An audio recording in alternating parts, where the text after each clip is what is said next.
I came around the corner and her whole body was distorted. She hemorrhaged. I never saw so much blood. We just couldn't be intimate together. I had the worst stabbing sensation. It was just so excruciating. Next, two medical mysteries that defied the experts. Heather and Todd Tallarico could never have prepared themselves for what would happen to their only daughter when a seemingly ordinary childhood illness suddenly spirals out of control. I was helpless. I felt like I was losing my daughter. Then, after more than 70 doctors dismiss Jennifer Martin Bray's chronic and debilitating symptoms, she begins to wonder if she'll ever be able to live a normal life again. I just felt deep down inside that there was something really wrong with me. When illness strikes, we look to doctors to give us answers. But what if they can't? For these unlucky patients, diagnosis is a mystery.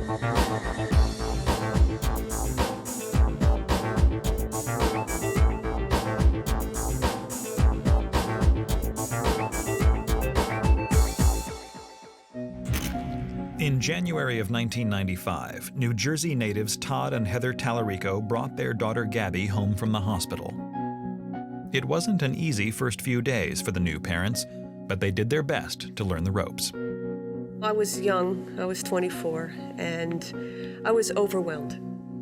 But to have a new baby with my husband, we were ecstatic and elated. It was just the best feeling I could ever have, except for having my own children. Gabby was the first grandchild, so there was a lot more pomp and circumstance. Slowly but surely, the Tallaricos begin adjusting to life as a family of three. It's a joyful time for them as they get to know their little girl. But when Gabby is 6 months old, they notice something unusual on her skin. The rash would appear kind of blotchy. There was no real symmetry to it. So it was this mystery rash. Of course, being a nervous mom, I took her to the pediatrician and inquired about it. But as soon as the pediatrician sees the strange rash, he assures Heather that there is absolutely nothing to be alarmed about. The pediatrician said, it's no big deal. It's probably eczema. It's common in young babies. So just don't worry about it. He suggests that they try treating it with an over-the-counter ointment and even try changing their laundry detergent in case she has sensitive skin. But nothing they do seems to help. But we really couldn't find any real diagnosis to what the problem was, and neither could the pediatricians. So there was a lot of just, let's see where it goes. But then, in July of that year, the family moves into a new house. And suddenly, the rash disappears. The concerned parents breathe a huge sigh of relief. The condo that we lived in New Jersey was an old condominium, had forced hot air. We had never cleaned the ducts. This house had baseboard heat. She must have been allergic to something in the house. And sure enough, the rash never reappeared. But as they settle into their new home, Heather begins meeting other mothers, and she soon notices that Gabby seems to get sick more often than other infants her age. My family would comment all the time, gee, Gabby has another sinus infection or ear infection. And almost every time she comes down with something, her temperature seems to skyrocket to 103 degrees. The doctor just said it's just normal childhood diseases, and it's just the course that children have to take to get their immune system built up. At that time, it was a good enough answer for me because I didn't know any better. We just said she was a sick little kid. She has a tendency to catch things a little bit more than everybody else does. Heather and Todd do their best to stay calm each time Gabby gets sick. And over the next year, she seems to be growing like any other toddler. She's into everything, and her teeth are coming in. But when Gabby turns 2, the Tallaricos begin noticing something very peculiar about her new teeth. I noticed there was white spotting, which they actually called decalcification. I worked for Colgate at the time and was very aware of dental development. The pediatric dentist told us she had low enamel coverage on her teeth, probably because of the high fevers. And we said, okay, we understand that, and because she did have high fevers. So every 6 months, we had to get coatings on her teeth to make them stronger. Over the next 4 years, Heather and Todd try to come to terms with the fact that Gabby's simply the little girl on the playground who's most likely to catch whatever is going around. You know, outside of being sick a lot, she was a chatty little young lady. She was growing. You know, we thought, okay, you know, things are starting to look okay. Then, on a hot summer day in 2001, 6-year-old Gabby tells her parents once again that she isn't feeling well. And I said, you know, lay down on the couch and, you know, just relax. I took her temperature and it was at 103. So I said, okay, go rest. I'll put the TV on and I'll be right back. But nothing could have prepared the Tallaricos for what they would find when they came back into the living room. Her back was rigid, her eyes were rolled into the back of her head. Fear, could she breathe? I literally just grabbed her, I picked her up, and we raced out the back door.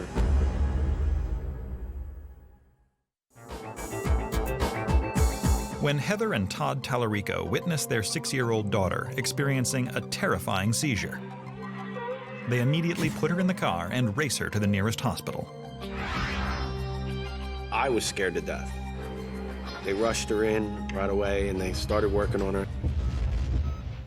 They put her on a IV drip to try to get her out of the seizure. She was running a high fever. They just monitored her as she came out of the fever. While the Tallaricos are waiting for someone to tell them what's going on, they're praying that the seizure hasn't caused any long-term damage to their little girl. Finally, after what feels like an eternity, the medical team returns with a diagnosis. They came out and they said, you know, Mr. and Mrs. Tallarico, your daughter probably had a febrile seizure. A febrile seizure is a convulsion triggered by a sudden spike in temperature that often occurs when an infection spreads through the body. They said most children have febrile seizures between the age of infancy to 6. You know, Gabby's 6, so it is kind of rare that she'd have her first seizure at this age, but not uncommon. Doctors treat Gabby with fluids and medication to bring her fever down. And within a couple of hours, she seems to be returning to her normal self. The doctors assure Heather and Todd that in most cases, febrile seizures aren't nearly as dangerous as they look, and Gabby's dismissed from the hospital the next morning. Over the next year, she doesn't experience any seizures. In fact, she seems to be as healthy as her classmates and completes first grade with flying colors. But then, one afternoon, when Gabby is feeling a little under the weather, her body very unexpectedly shuts down on her. Once again, she begins convulsing uncontrollably. In a state of panic, the Tallaricos again race their daughter to the hospital. We were surprised because we were thinking that these seizures are going to go away because she's getting older. They ran blood tests again. They gave her an IV drip. They started also saying maybe we should rule out epilepsy. Heather and Todd watch helplessly as the medical team performs a battery of tests to find out whether or not Gabby is indeed epileptic. With all these monitors coming off her head, she looked like some creature from outer space. As a mom, I need an answer what's going on with my daughter's health. I'm frustrated.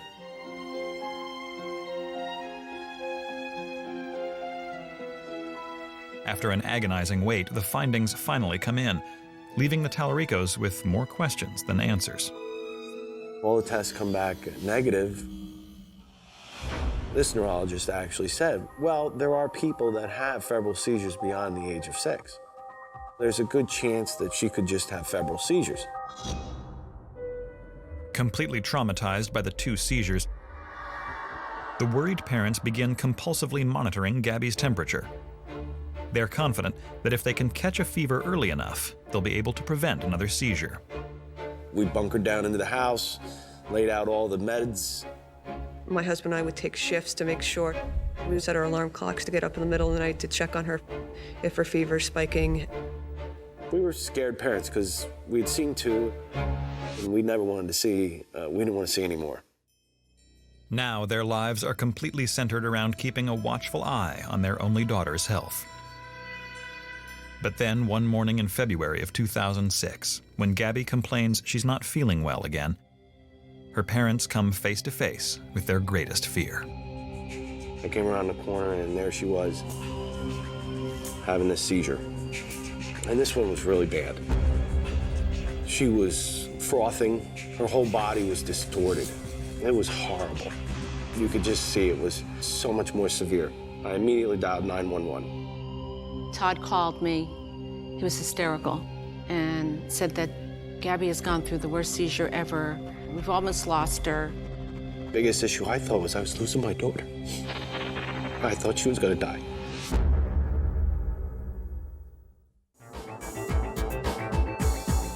In a state of panic, Todd and Heather Tallarico have just called 911. Their only child, 11-year-old Gabby, is experiencing a seizure like they've never seen before.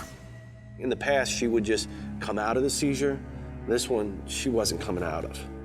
I was helpless. I didn't know what to do. I felt like I was losing my daughter. When the ambulance finally arrives, the Tallaricos watch helplessly as the medical experts take charge. When they got her gurneyed and into the ambulance, they had to inject this drug into her to get her to come out of the seizure. Sign count from 6112. After a nerve-wracking 15-minute drive, the ambulance arrives at the hospital and rushes Gabby into the emergency room. They're really moving fast, got doctors over. All of a sudden we hear she's got a high fever, and we're thinking, oh great, you know, this is another febrile seizure. While Gabby's family does their best just to keep it together, the medical team focuses on finding out what could have triggered the horrifying seizure. They run test after test, looking for some clue. You see your granddaughter laying there, and there's nothing I can do.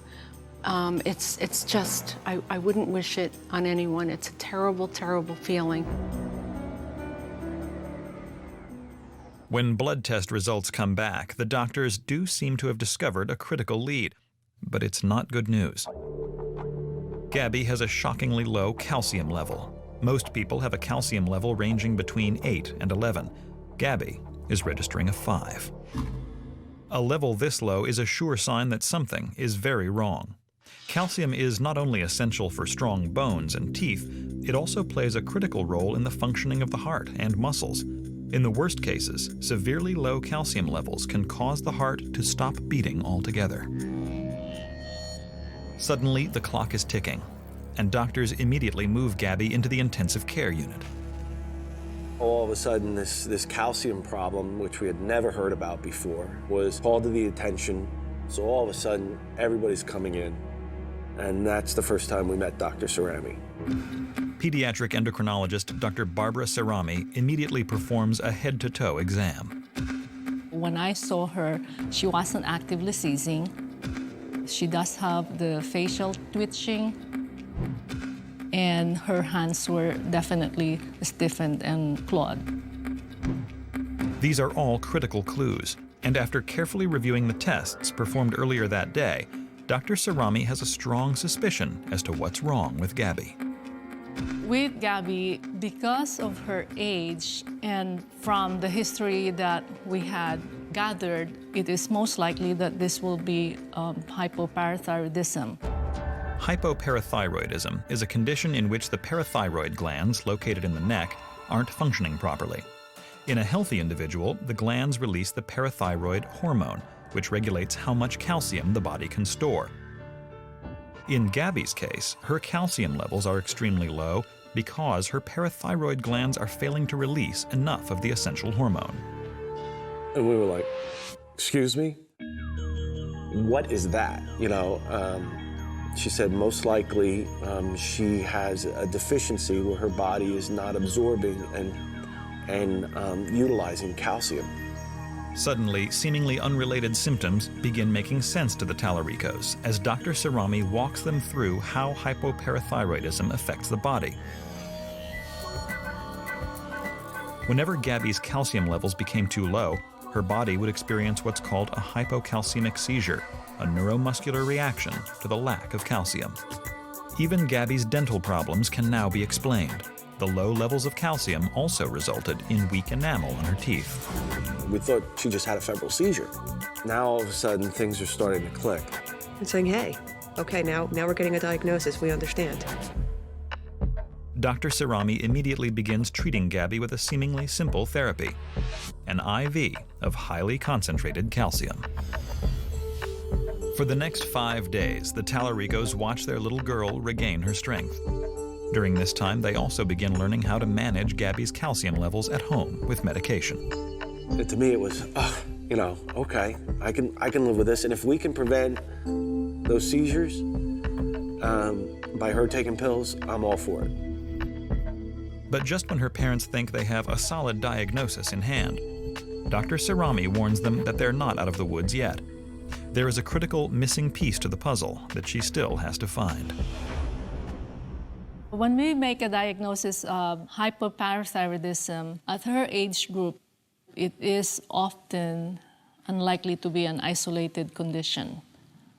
More often, there are other associated autoimmune problems.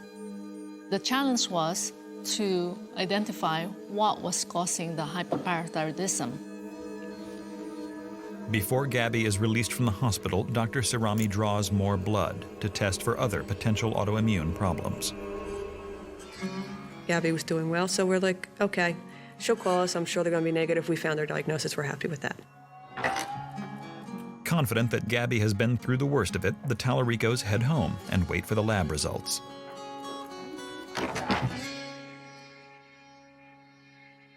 Nothing could have prepared them for what the tests would reveal. We found out that, yes, indeed, she doesn't only have hypoparathyroidism, but there are other autoimmune problems involved. Now, all of a sudden, what we thought was a good situation moving in the right direction now, all of a sudden was like, oh my God, we're back to square one again.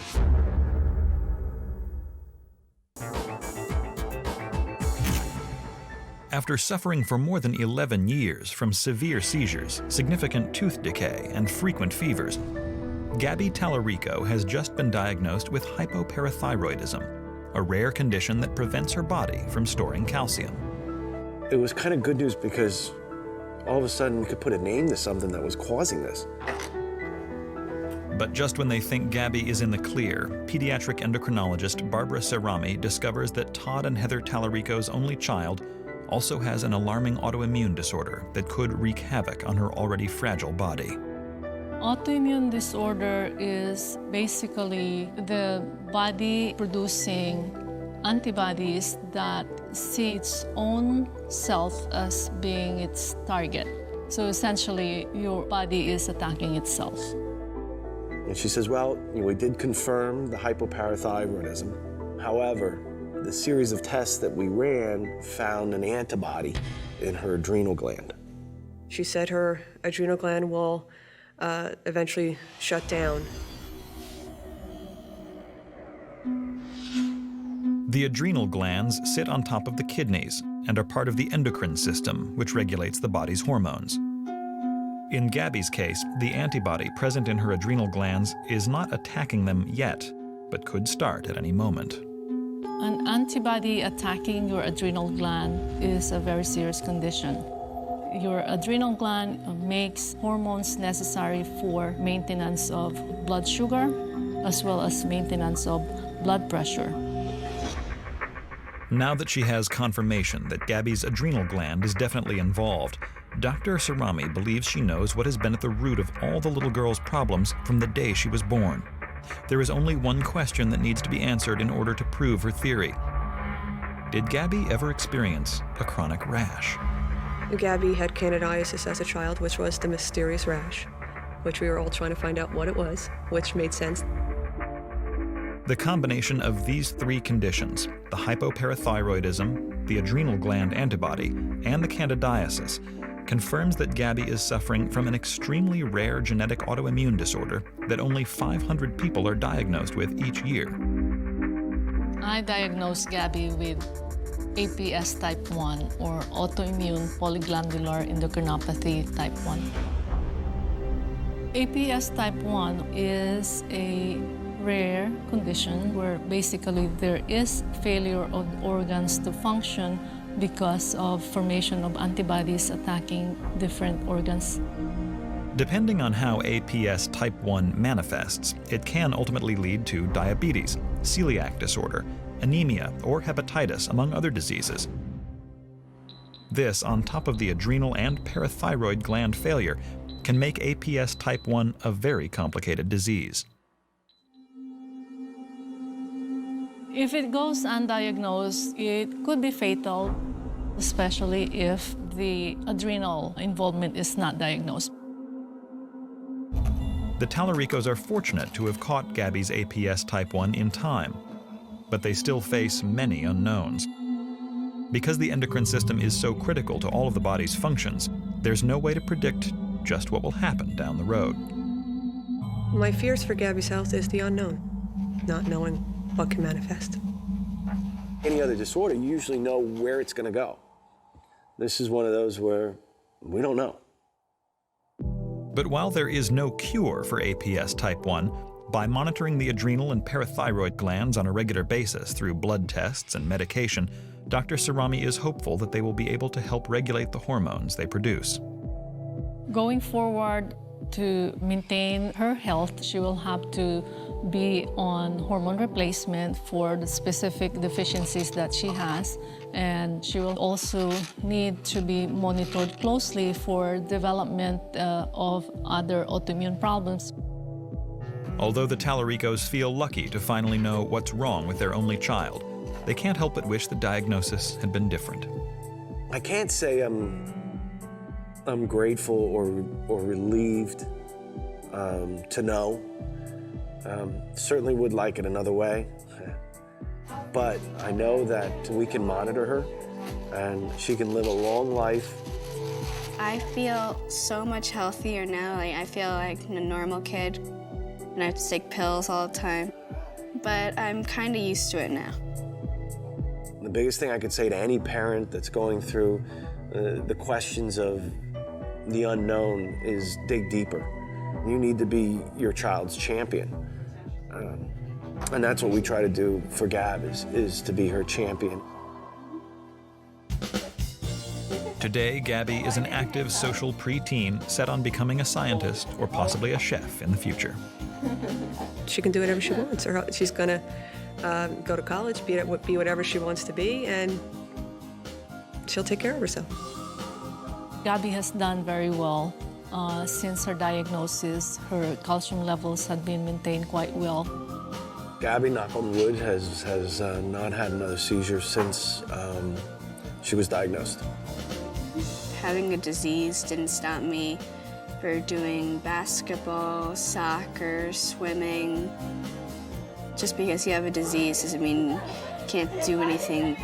If you put your mind to it, you can do anything.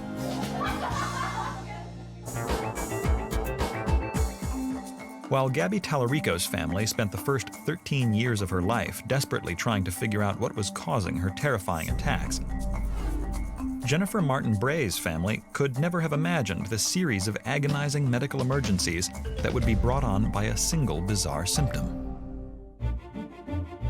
In the summer of 1985, Jennifer Martin was leading a seemingly ordinary life in a small New Jersey town and gearing up for her first year in junior high. I'd had a pretty happy childhood. I love softball and I used to cheerlead. She was a happy-go-lucky little thing. She had a lot of school friends. As her friends start going through puberty that year, Jennifer anxiously waits for her body to begin transforming as well. But she has no idea how dramatically her life is about to change. Everything was fine until puberty, when she got her period. That's when everything went haywire. When I turned 13 is when I had my first period. In health class, they talk to you about how it's going to be, and when I got it, it was nothing like what they described in school. She got her period, she hemorrhaged. I mean, I never saw so much blood. Oh my goodness. In a state of panic, her mother, Virginia Martin, rushes Jennifer to the ER. They gave her a sonogram of her stomach and her ovaries. I was filling a supersized pad 1 an hour. And they said there was nothing wrong. She was a healthy 13-year-old. The doctor assures them that Jennifer's body just needs time to adjust and that her period will regulate itself as the months go on. But a year later, she's still suffering from extremely heavy bleeding and severe cramping every month. When I did have my period, I'd wake up to blood-soaked sheets. The bleeding is so heavy, I would bleed through my clothing at school. If I went out, we would have to stop every hour on the hour so that I could find a restroom because it was as if I was hemorrhaging. So basically, almost 2 weeks out of the month, I couldn't do anything. Then, shortly after starting high school, Jennifer's periods rise to a whole new level when she begins experiencing incapacitating cramps. Jennifer would lay on the couch, moan and groan. Ma, it hurts, it hurts. I don't know what's going on. Help me, help me. To make matters even worse, Jennifer is beginning to feel nauseated 24 hours a day, 7 days a week. Everything in my stomach felt like it was coming up and sitting right in my throat. I basically would take a bottle of Pepto-Bismol with me everywhere I went. I mean, there had to be something wrong. We were so frustrated. She was so miserable. Feeling helpless, Jennifer's mother starts taking her to doctor after doctor, looking for any clue as to what might be causing the bizarre symptoms. We went to many doctors in a period of 4 years. But every expert assures Mrs. Martin that her daughter is a healthy, normal teenager and focuses only on treating the symptoms. Basically, all the physicians that I did go to would give me pain medication. I tried everything. I tried over-the-counter medications, I tried holistic medications, and just nothing was working. Eventually, the harsh reality sets in. Jennifer is simply going to have to live with the dreadful symptoms. You know, I just thought, well, maybe this is just me and this is what I'm supposed to be going through. It's just a family thing. I blame myself. You know, why did I put her on this earth? Why does she have to suffer the way she's suffering? It wasn't fair. It wasn't fair.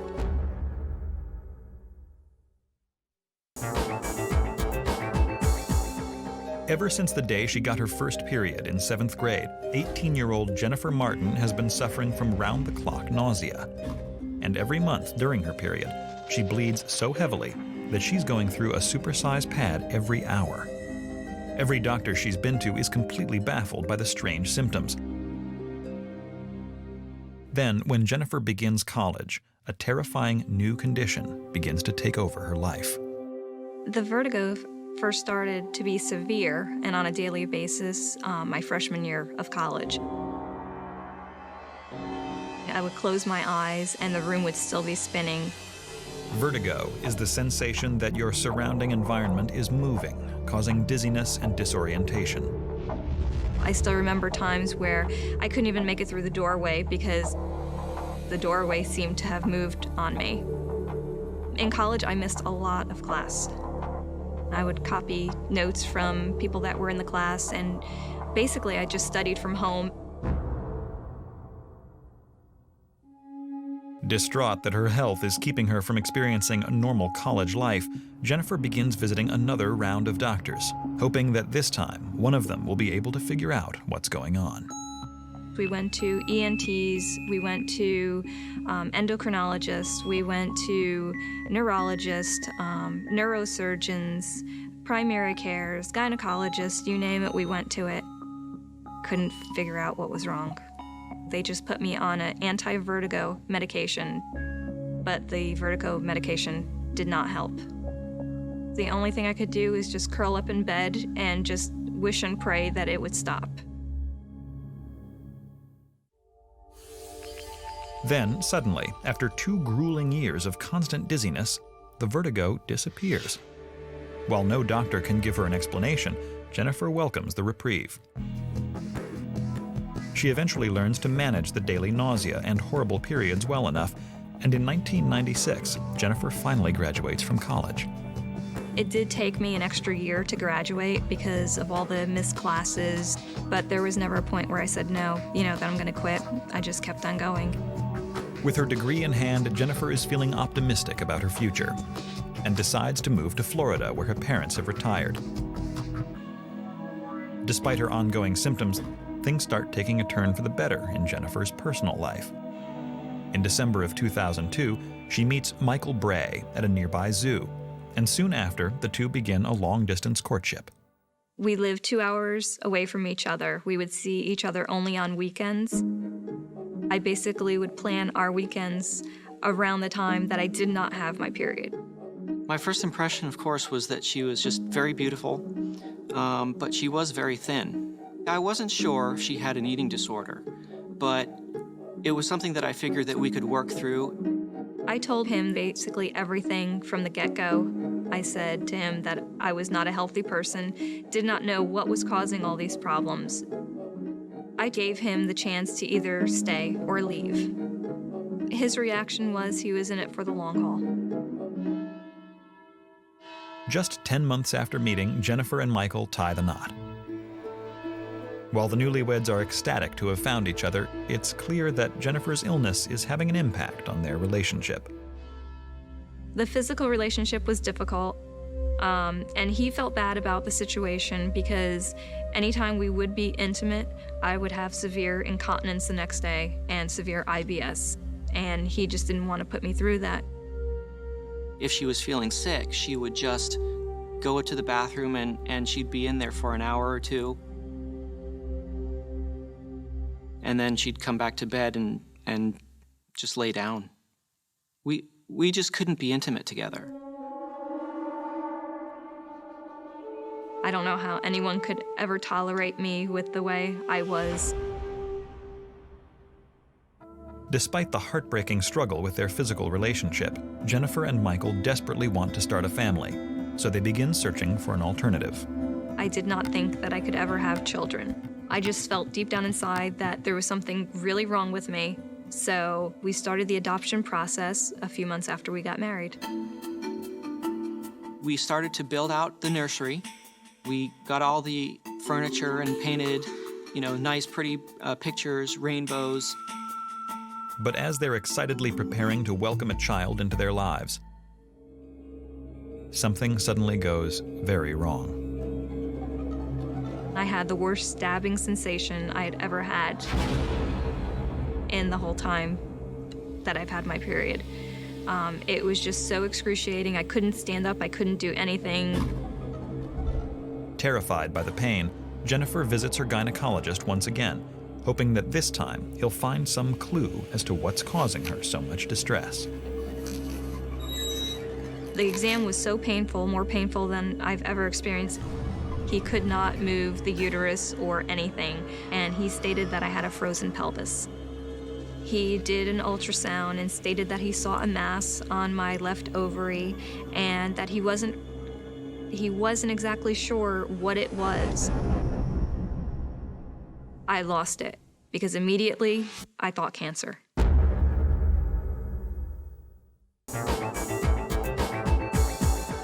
Over the past 20 years, more than 70 doctors have examined Jennifer Bray, and not one of them has been able to identify what's causing her excessive monthly bleeding, debilitating cramps, and constant nausea. But now, one doctor has discovered a large mass on her left ovary. Jennifer is sure that she has cancer. I was dealing with this for so long that I figured if it is cancer, it's probably everywhere. She knew very well what the survival rates of ovarian cancer were. Jennifer is determined to find out, for better or worse, what the mass is. So her gynecologist refers her to gynecological surgeon Dr. Stephen McCarris. She was really a mystery at first. Not only did she have debilitating, painful periods, but she also, as a married patient, couldn't even have relationships with her husband. But along with these symptoms, Dr. McCarris also has an ovarian mass to consider. With ovarian masses, we always worry about ovarian cancer. Dr. McCarris begins running an exhaustive round of tests, including a special CA-125 blood test that will help him determine how likely it is that the growth is malignant. Her CA-125 was 525 international units.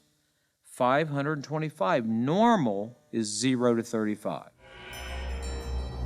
Suddenly, Jennifer's family must come to grips with the very real possibility that she may have cancer. I think that she had always felt that there was a possibility, but this was the first time that it had actually had concrete numbers behind it. She's my only child. Do you know what that did to our family? It was rough, really, really rough. We both wanted kids. We both felt that this was something that could derail the adoption process that we had started. The first thing that came to mind was, oh my God, we're probably gonna have to stop this adoption and we won't have a family. As Jennifer and her family struggle to come to terms with the likelihood of cancer, Dr. McCarris directs his attention to one thing: finding out exactly what's growing on Jennifer's ovary. We needed a diagnosis at this point. We had an elevated CA-125 and an ovarian mass. The only way to rule cancer out is to get that tissue into the laboratory and have a pathologist give me a tissue diagnosis. On October 5th, 2005, Jennifer is wheeled into surgery to have the mass removed and tested.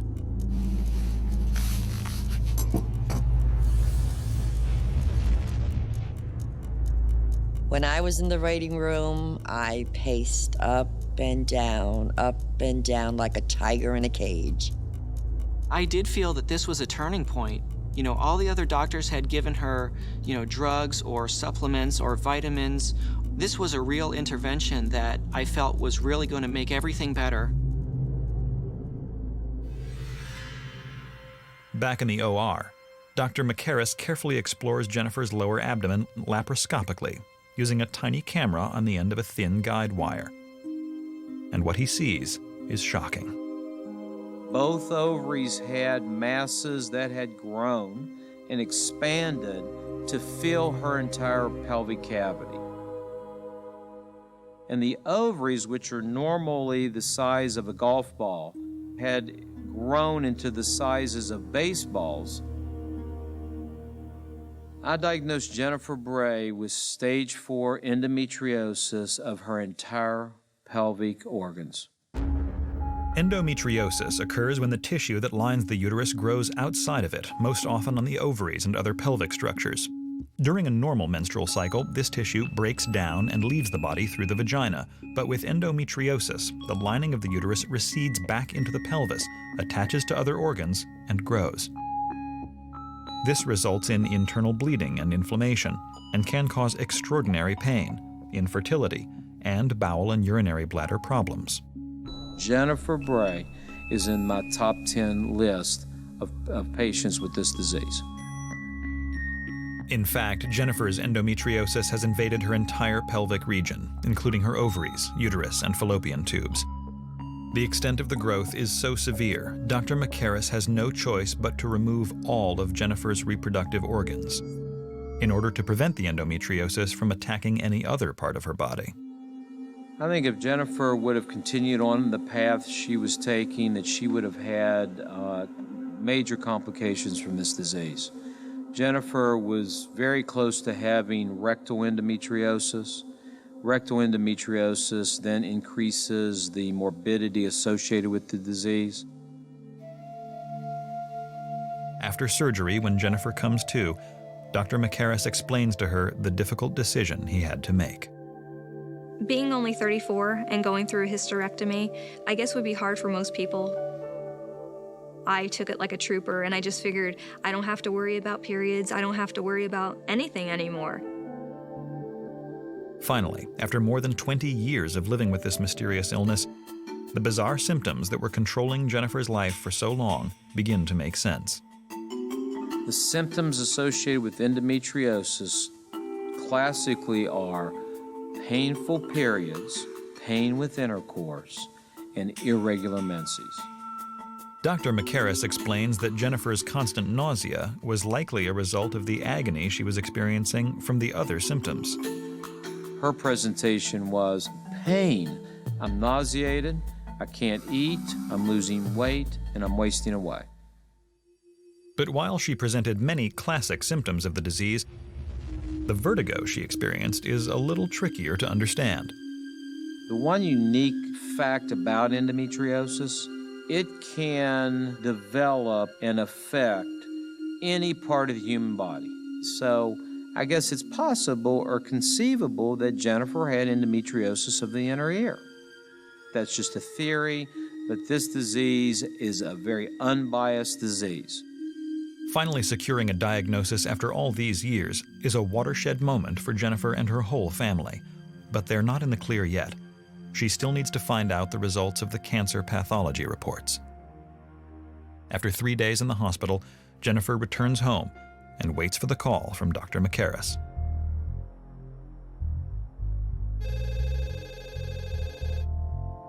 And I'll never forget when I was able to tell her she didn't have any cancer. The mystery was solved. Jennifer now could go on with her life. Over the next 2 months, Jennifer rapidly returns to normal, a feeling she hasn't experienced since she was a little girl. Shortly afterward, she finishes what she and Michael started right before their last trip to the hospital. In November of 2006, I traveled to China to meet and pick up our new daughter, Miranda Karis Martin Mei Lee Bray.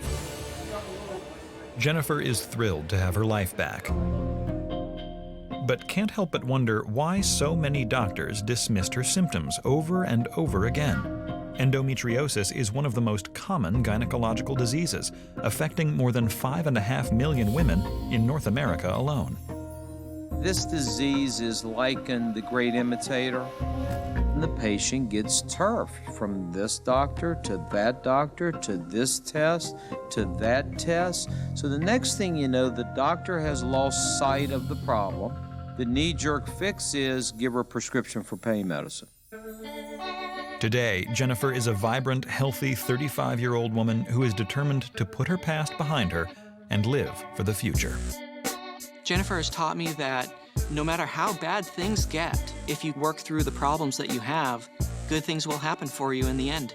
I think it's important to share your story because in my case, if I would have found someone years ago that had something similar to me, I could have been diagnosed earlier. Today, I feel like I do cartwheels. I'm just so happy, and I've never felt better.